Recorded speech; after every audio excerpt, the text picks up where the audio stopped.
Hello दोस्तों, नमस्कार। मैं हूं सागर। आप देख रहे हैं एसपीएल हेल्थ पर। आज की वीडियो में कुछ नई जानकारी लेके हैं। वीडियो स्टार्ट करने से पहले आपको एक रिक्वेस्ट करना चाहूँगा, अगर आपने अभी तक हमारे चैनल को सब्सक्राइब नहीं किया है तो सब्सक्राइब कर ले, साथ में बेल आइकन को भी प्रेस कर दे ताकि इसी तरह नए नए वीडियो का अपडेट पा सकते हैं। तो चलते ही वीडियो को स्टार्ट करते हैं। दोस्त, आज हम बताने जा रहे हैं कि अगर हड्डियों से कट कट की आवाज़ आती है, यानी कि चलते हैं, उठते हैं, बैठते हैं तो आपकी घुटनों से कहने से हड्डियों से आवाज़ आती है, तो क्या ये कोई बीमारी है या फिर यह सिर्फ एक भ्रम है? बहुत से लोगों की लगता है कि इस प्रकार की आवाज़ आने का मतलब है कि उनकी हड्डियाँ कमज़ोर हो चुकी है।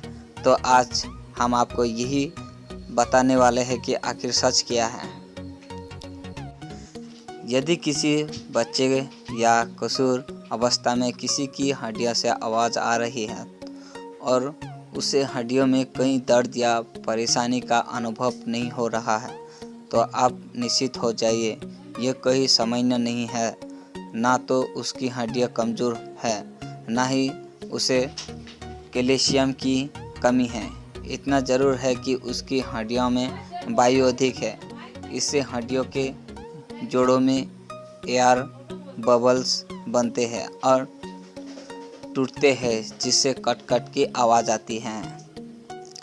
अगर इसका इलाज नहीं किया जाए तो बड़े होने पर समस्या हो सकती है। इसके लिए रात में आधा चम्मच मेथी दाना पानी में भिगो दे और सुबह इन दोनों को चबा चबा के खा ले और पानी पी ले।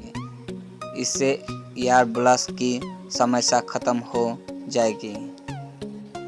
यही समस्या अगर बढ़ती उम्रों में हो और हड्डियों में दर्द भी हो, तो इसका कारण यह है कि हड्डियों के जोड़ों में लुब्रिकेंट की कमी हो चुकी है।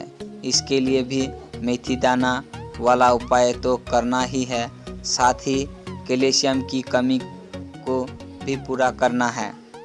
इसके लिए हल्दी वाला दूध का सेवन जरूर कीजिए। इसके अलावा दिन में एक बार गुड़ और भुने हुए चने को सेवन करें। इससे हड्डियों की कमजोरी दूर होगी और कट कट की आवाज़ आना बंद हो जाएगी। ये थी आज की नई जानकारी। आपको अच्छी लगी हो तो लाइक करें और शेयर करें। अगर आपने अभी तक हमारे चैनल को सब्सक्राइब नहीं किया है तो सब्सक्राइब कर लें।